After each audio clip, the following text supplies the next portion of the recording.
तो ये बात है 1980s की, जब इंडिया और पाकिस्तान की जंग चरम सीमा पर थी, जहां इंडिया में इस जंग के लिए 410 155 mm हाउवित्जर कैनन मंगाए गए थे, जिसने इस लड़ाई के रुख बदल दिए। और ये मंगाए थे उस वक्त की रूलिंग सरकार कांग्रेस ने। पर एक दिन एक स्वीडिश रेडियो चैनल पे एक विसल ब्लोअर या मुखबिर ने ये बताया कि कैसे इस टॉप डील में कांग्रेस ने बहुत बड़ा घपला किया है। जहां इस घपले में कांग्रेस के राजीव गांधी पर उंगली उठाई, वहीं साथ साथ एक ऐसे बड़े स्टार का नाम भी आया जो अभी अभी कांग्रेस से जुड़े थे, अमिताभ बच्चन। जी हाँ, बिग बी, जिनका नाम सामने आया था कांग्रेस के साथ हुए इस बोफोर्स स्कैम में। बोफोर्स घोटाला एक ऐसा मामला जिसके चलते देश में 3 दशक राजनीतिक अस्थिरता का माहौल बना रहा। पर आखिर क्या था ये बोफोर्स स्कैम और अमिताभ जी का इससे क्या लेना देना था? आज ये सब हम जानेंगे इस वीडियो में, जहां ऐसी एक नहीं 5 स्कैंडल्स तुम्हें मैं बताऊंगा, जहां कैसे एक फेमस सिंगर ने जब जबरदस्ती एक फीमेल एक्ट्रेस को किस किया, जहां अभिषेक बच्चन की शादी में जानवी कपूर ने अपना हाथ काट लिया, जहां एक बहुत ऑसम एक्टर ड्रग्स के साथ पकड़े गए, जहां 2 सुपरस्टार्स जिनकी केमिस्ट्री से ज्यादा वायरल उनका लीग एमएमएस हुआ, वो भी 500 रुपए में। आज हम सब जानेंगे इस वीडियो में, तो जल्दी से चैनल को सब्सक्राइब कर लो, वीडियो को लाइक कर दो और शुरू करते हैं ये अमेजिंग पेशकश सिनेमैस्टिक द्वारा।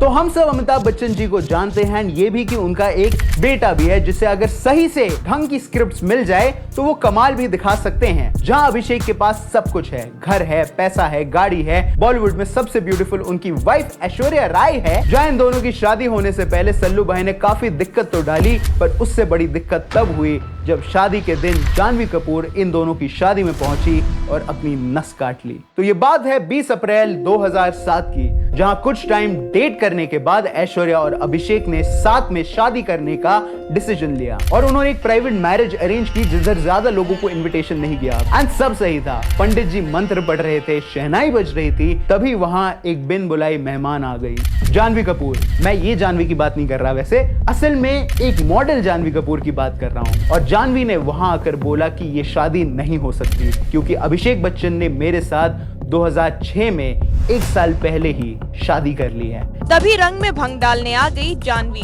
जिन्होंने अभिषेक पर बेवफाई का इल्जाम लगाया था। बट अभिषेक बच्चन ने इस चीज को साफ इनकार कर दिया। जानवी ने बताया कि वो अभिषेक बच्चन के साथ उनकी मूवी 10 में भी काम कर चुकी हैं, जिसके बाद उन दोनों ने प्राइवेट शादी करी थी। जानवी ने इवन जुहू पुलिस स्टेशन में एफआईआर भी कराई अभिषेक बच्चन के खिलाफ, बट सबूत ना होने की वजह से पुलिस ने उनकी एफआईआर दर्ज नहीं करी। जब जानवी के इतने कहने पर भी अभिषेक बच्चन नहीं माने, तो बीच मंडप में ही उन्होंने अपनी हाथ की नस काट ली और वो बेहोश हो गई, जहां उन्हें तुरंत पास के हॉस्पिटल ले जाया गया। जिधर होश में आने के बाद उन्होंने कहा कि ऐश्वर्या ने मेरे पति को मुझसे छीन लिया है। एंड फिर अटेम्प्ट टू सुसाइड के केस में जानवी को पुलिस ने अरेस्ट तक कर लिया और फिर 10,000 रुपए देकर उन्होंने अपनी बेल कराई। और इसके बाद जानवी कभी अभिषेक के घर दोबारा नहीं दिखी, ना ही मीडिया में उन्होंने कोई बयान दिया। कमाल हो यार, अगर पापा अमिताभ बच्चन हो तो सब प्यार करते हैं अपेरेंटली।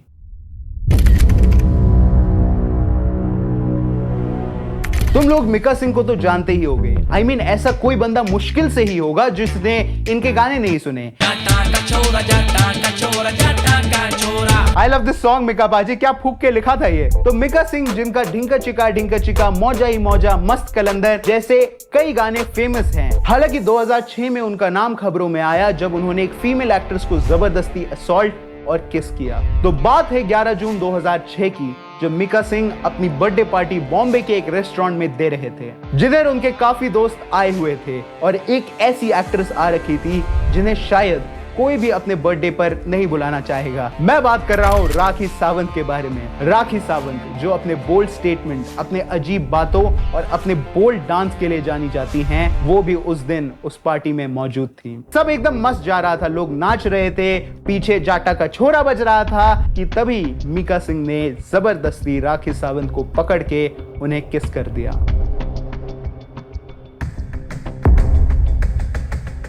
जहां इस इंसिडेंट के बाद हाई कोर्ट में एफआईआर दाखिल की गई, जहां मिका बाजी को आईपीसी 354 और 323 के अंडर बुक कराया गया, जिधर उन्हें थोड़े दिनों बाद बेल भी दे दी गई। ये कंट्रोवर्सी इतनी बड़ी थी कि राखी सावंत की मां ने उन्हें ये तक बोल दिया कि काश तू पैदा होने से पहले ही मर जाती। डैम, एक तो शी वॉज विक्टिमाइज्ड और ऊपर से she is being blamed. How ridiculous. जहां पहले ही लोग राखी सावंत को कंट्रोवर्सीज की वजह से दूर रखते थे, अब इसके बाद और बड़ी कील उनके करियर में घुस चुकी थी। एंड इवन मिका पर भी असॉल्ट का केस चल रहा था और मिका सिंह ने बात को और गर्म करने के लिए एक डिस ट्रैक भी निकाला था राखी सावंत पे, जिसका नाम था तूने पप्पी क्यों ली। क्या ए भाई तूने पप्पी क्यों ली?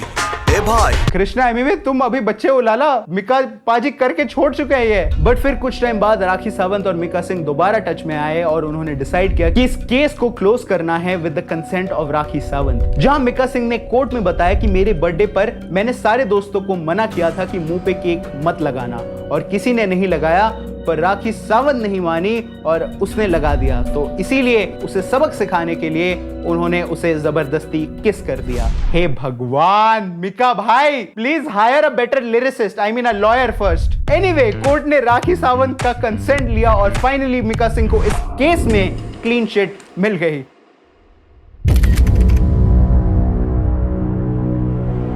हे बेबी और नो एंट्री जैसी मूवीज तो हम सब ने एक बार देखी होंगी, राइट? जहां वो फनी भी थी एंड एक अच्छी हिट भी। जहां उन मूवीज में one of the best act करने वाले थे none other than Fardeen Khan. जहां फरदीन खान जो बेटे थे फिरोज खान के, जिन्होंने खुद बड़ी मूवीज लाइक कुर्बानी, धर्मात्मा एंड वेलकम, अभी हम जिंदा हैं में वर्क किया है। जहां Fardeen Khan as an actor काफी अच्छे थे, उनके एक्सप्रेशन काफी स्टार्स को पीछे करने के लिए पोटेंशियल रखते थे। जिस एक्टर के पास अच्छी मूवीज मिलनी चाहिए थी, वहां उनके पास एनसीबी को मिली कोकेन। तो बात है मई 2001 की, जब एनसीबी के डायरेक्टर जनरल गोपाल आचार्य को टिप मिली कि बॉलीवुड में कहीं से ड्रग्स आ रहे हैं और एक डील जल्दी ही जुहू के पास होने वाली है, और उन्होंने कई एक्टर्स के पीछे सीक्रेट एजेंट्स लगा दिए, जिनमें से एक थे Fardeen Khan. According to the statement, Fardeen Khan ने फ्राइडे नाइट बांद्रा के एक रेस्टोरेंट में खाना खाया और वो वहीं से निकल गए जुहू की तरफ जहां वो रहते थे, और उधर वो जाकर मिले एक नसीर नाम के बंदे से जिसके पास कोकेन था। जहां फरदीन कोकेन लेने के लिए 4000 रुपए निकालने के लिए एटीएम की तरफ गए और साथ में नसीर को भी ले गए, और एनसीबी ने उन्हें कार में ही दबोचा और फिर उन्हें एनसीबी के डेप्यूटी डायरेक्टर अजय उबाले क्वेश्चन के लिए साथ ले गए। जब अजय उबाले ने उनसे पूछा इन सब के बारे में, तो फरदीन खान ने कहा, मैं कोकेन फ्रेश होने के लिए लेता हूं, मैं रात को 3 बजे सोता हूं और सुबह 9 बजे शूटिंग पे जाना होता है, तो फ्रेश होने के लिए आई हैव कोकेन। जहां एनसीबी को अब इन्वेस्टिगेट करने बोला गया कि वो सिर्फ एक्चुअली में एक ड्रग यूजर हैं या एक ड्रग ट्रेडर भी, जहां उनके पास सिर्फ 1 ग्राम कोकेन ही बरामद हुआ। एंड एज पर सोर्सेज, अगर 26 ग्राम से कम कोकेन मिला जाता है तो वो यूजर होता है, ट्रेडर नहीं। Proud user boys, proud user. जहां नसीर के पास on the other hand 9 gram cocaine मिली, एंड फर्दर इन्वेस्टिगेशन के बाद एनसीबी ने 2 नाइजीरियंस को पूरे 2 किलो के कोकेन के साथ पकड़ा। एंड ऐसे फरदीन खान इस स्कैंडल में उनकी पूरी लाइफ और इमेज की धज्जियां उड़ा चुके थे। जहां बॉलीवुड में ड्रग्स का सिलसिला तब से लेकर अब तक चलता आ रहा है, और ये टॉपिक अलग वीडियो डिजर्व करती है, तो इस वीडियो पे 7000 लाइक्स करो और तुम्हारे फेवरेट एक्टर्स जो लोग ड्रग्स लेते हैं मुझसे, आई मीन इन जनरल, उन सब पे एक एक्सपोजिव वीडियो जरूर बनाऊंगा। देन इन सब के बाद 1 हफ्ते के अंदर 20,000 के स्पेशल बॉन्ड पे फरदीन खान को कोर्ट ने बेल ग्रांट कर दी, और फिर फरदीन ने डी एडिक्शन रिहैब ज्वाइन किया और ट्राई किया कमबैक करने का, बट शायद अब उनकी इमेज इतनी खराब की गई थी कि उनका करियर डूम हो गया। बट अब 2024 में आई है उनकी मूवी खेल खेल में, जिसमें अक्षय का पता नहीं, वेल अच्छी की है, बट फरदीन खान ने बहुत अच्छी एक्टिंग की है ना यार ऋषभ, ये तो कूदने वाली है। तो तुम फरदीन खान के लिए ये मूवी देखने जरूर जा सकते हो। खेल खेल में तो फ्लॉप हो गई, बट अगर फरदीन खान अपने टैलेंट को फिर से यूज करेंगे तो आई एम श्योर कि पक्का एक दिन उनका कमबैक जरूर होगा।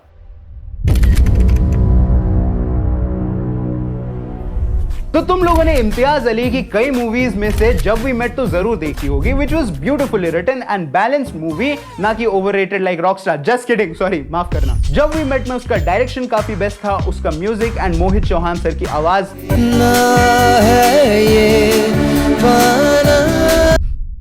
बेस्ट। बट इस मूवी को बेस्ट बनाने में इन दोनों लोगों की और केमिस्ट्री थी, you guessed it right, Kareena Kapoor and Shahid Kapoor. ये दोनों भाई बहन है क्या, नहीं?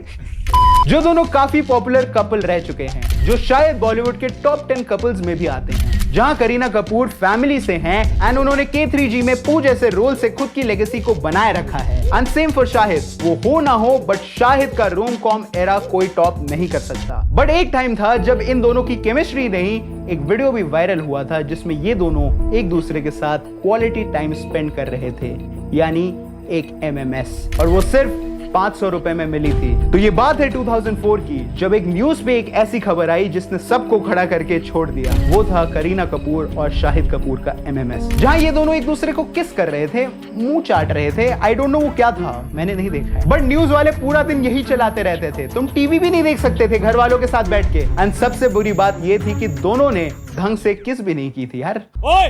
बट एक बार कुछ वायरल हो जाए तो उसे कोई नहीं रोक सकता। जहां फ्री प्रेस जर्नल ने बताया कि कैसे 3 जवान लड़के उनके ऑफिस में आया और बोले कि 500 रुपए के बदले हम तुम्हें एक मस्त वीडियो देंगे, और वो 500 रुपए लेके चले गए। और जब उन्होंने वीडियो देखी तो वो देखते ही रह गए, और उनका फर्स्ट रिएक्शन था, ढंग से किस करना तो सीख लो यार। And they just showed it to us. Yeah. And said, and they took 500 rupees from us. Yeah, exactly. और फिर क्या था, ये MMS इतना वायरल हुआ कि दोनों का घर से बाहर निकलना मुश्किल हो गया था। जहां शाहिद कपूर ने एक इंटरव्यू में बताया कि कैसे इसकी वजह से उनकी लाइफ डिस्ट्रॉय हो गई थी, कैसे वो बस 24 साल के थे और गर्मा गर्मी में ये हो गया, और कैसे उनके दोस्त में से किसी ने ये वीडियो लीक कर दिया था। I was destroyed at that Okay. time. I was this 24-year-old kid and I felt like my privacy had been invaded and I could do nothing to protect. I was like, ये क्या हो गया? सही में किसी अपने ने ही ये किया होगा, क्योंकि औरों में कहा दम था। सबसे फनी बात ये थी कि ये MMS लीक हुआ था तो शाहिद ने इसे मॉफ्ड या एडिटेड बताया था। शाहिद भाई, उस वक्त हनी सिंह के एक गाने डाउनलोड करने के लिए 10 रुपए देने पड़ते थे, तो प्लीज ये बदमाश कंपनी मत करो। तो ये बात है 1984 की, जब देश में कांग्रेस का राज था, जहां लोगों को राजीव गांधी लीड कर रहे थे, और लोगों के मुताबिक वो इतने अच्छे और सच्चे लीडर थे कि उनका नाम मिस्टर क्लीन रख दिया गया। जहां राजीव गांधी जी की कांग्रेस को अब कोई नहीं रोक सकता था, उनके साथ पूरा इंडिया था। बट 16 अप्रैल 1987 को एक स्वीडिश रेडियो चैनल पर एक न्यूज ब्रॉडकास्ट हुई, जिधर एक मुखबिर यानी एक विसल ब्लोअर ने बताया कि कैसे कांग्रेस ने एक बहुत बड़ा स्कैम किया है, पॉफर स्कैम, जिसमें कांग्रेस का नाम तो आया ही था, बट वही एक ऐसे अभिनेता का नाम आया जिसे सुन के सब हैरान रह गए थे। The biggest superstar Amitabh Bachchan ji, जिसकी खबर चित्रा सुब्रमण्यम ने इंडिया में की, और ये बात सब में फैल गई कि कांग्रेस ने कोई घोटाला किया है, और वो भी अमिताभ बच्चन जी के साथ मिलके। तो ये कहानी शुरू हुई तब जब इंडिया को 410 155 mm हाउवित्जर कैनन चाहिए थे पाकिस्तान के साथ वॉर के लिए, और इंडिया के पास 2 ऑप्शन थे, एक थी फ्रांस की कंपनी सॉफ्मा और दूसरी थी स्वीडन की AB बॉफर्स। और फिर इस डील के नेगोशिएशंस को लेकर 1985 से लेकर 23 मार्च 1986 तक बात चली, जहां 24 मार्च 1986 को कांग्रेस ने अप्रूव कर दिया कि बॉफर्स से ही अब वो कैनन लेंगे, जहां बॉफर्स के हेडक्वार्टर्स पर भारत का झंडा लहराया गया, एंड इवन इस डील को एक फेस्टिवल की तरह सेलिब्रेट तक किया गया था। बट फिर 1987 में ये बात रिवील होती है कि कांग्रेस ने ये वेपन खरीदे तो सही, पर बीच में उन्होंने एक 60 करोड़ की बड़ी रिश्वत भी ली है बॉफर्स से, ताकि इंडिया अपने वेपन्स बॉफर्स से ही खरीदे। जहां मिनिस्ट्री ने कहा कि हमें इन्वेस्टिगेशन करनी चाहिए, वहीं राजीव गांधी जी ने कहा कि जब किसी ने रिश्वत ही नहीं ली तो इन्वेस्टिगेशन किस बात का। बट कांग्रेस से अलग अमिताभ बच्चन का जीना इस स्कैम ने हराम कर दिया था। जहां जवाहरलाल नेहरू एंड हरिवंश राय बच्चन जी अच्छे दोस्त थे, उनकी दोस्ती को बरकरार रखते हुए राजीव गांधी चाहते थे कि अमिताभ बच्चन कांग्रेस को सपोर्ट करें। तो 1984 में अमिताभ बच्चन जी ने कांग्रेस ज्वाइन कर ली, बट इनकी दोस्ती इतनी की थी कि स्कैम में बच्चन परिवार का नाम भी घसीटा गया। जहां स्वीडिश न्यूज़पेपर ने कहा कि राजीव गांधी के क्लोज फ्रेंड बच्चन ने इस गन डील में एक बहुत बड़ा अमाउंट लिया है, जहां इसके बाद कांग्रेस की इज्जत मिट्टी में मिल गई, एंड इवन अमिताभ जी को रियलाइज हो गया कि पॉलिटिक्स उनके लिए नहीं है, और उन्होंने इन सब से तंग आकर इस्तीफा दे दिया। बट सैड तब था जब इस स्कैंडल की वजह से कांग्रेस को 1989 के जनरल इलेक्शंस में हार मिली और राजीव गांधी ने टॉप पोजीशन से रिजाइन कर दिया। जहां अब इस स्कैम के बाद कोई अमिताभ बच्चन जी पे दोबारा ट्रस्ट नहीं कर पा रहा था, कोई इनके साथ मूवी नहीं करना चाहता था, जहां डिस्ट्रीब्यूटर्स ने इनकी फिल्मों को लेने से मना कर दिया था, और अमिताभ जी बहुत लो पर पर थे, पर वहां एक डायरेक्टर ने उनको ऑफर करी एक मूवी आज का अर्जुन। जहां ये मूवी केसी बोकाडिया की डेब्यू मूवी थी, तो अगर ये फ्लॉप भी होती तो उससे सिर्फ अमिताभ नहीं, उनका करियर भी खत्म हो जाता। बट केसी बोकाडिया ने अपना फेथ अमिताभ में डाल दिया एंड जब आज का अर्जुन आई तो वो एक बड़ी हिट बनी, जिसने वापस अमिताभ जी को इंडस्ट्री में खड़ा कर दिया। और फिर एक गुड न्यूज आई, कोर्ट ने अमिताभ जी को क्लीन चिट देते हुए बताया कि बॉफर स्कैंडल में जबरदस्ती अमिताभ बच्चन जी का नाम घसीटा गया था और वो इनोसेंट है। एंड इवन यही नहीं, 2004 में इन्वेस्टिगेशन के बाद पता चला कि राजीव गांधी भी इनोसेंट थे। सैड के इनोसेंट होने के बाद ही एलिगेशंस ने इनकी लाइफ रेपुटेशन बर्बाद कर दी। बट अब अमिताभ बच्चन जी बेटर देन एवर हैं, जहां कल की जैसी मूवीज से वो आज भी सुपरस्टार हैं। खेद बस एक ही बात का है कि 25 सालों तक हमें इस बदनामी और बेइज्जती के साथ रहना पड़ा। माँ बाबूजी के लिए दुख होता है क्योंकि अब वो हमारे साथ नहीं है। तो ये थे बॉलीवुड के वो स्कैंडल्स जिन्होंने एक्टर्स की रेपुटेशन खराब करके रख दी है। तो अगर तुम्हें ये वीडियो पसंद आई हो तो लाइक कर दो, चैनल को सब्सक्राइब कर दो। हम मिलते हैं तुमसे अगले सिनेमा टॉपिक रिलेटेड वीडियो में, क्योंकि जहां सिनेमा है वहां सिनेमैस्टिक है। Bye bye. मैंने देखी कितनी है पर जचती है तू, अखियों में रहता है तेरा ही तो मुंह, अखियां मिलाए जब दिल ले जाए तब दिल कहना चाहता तुझे I love you।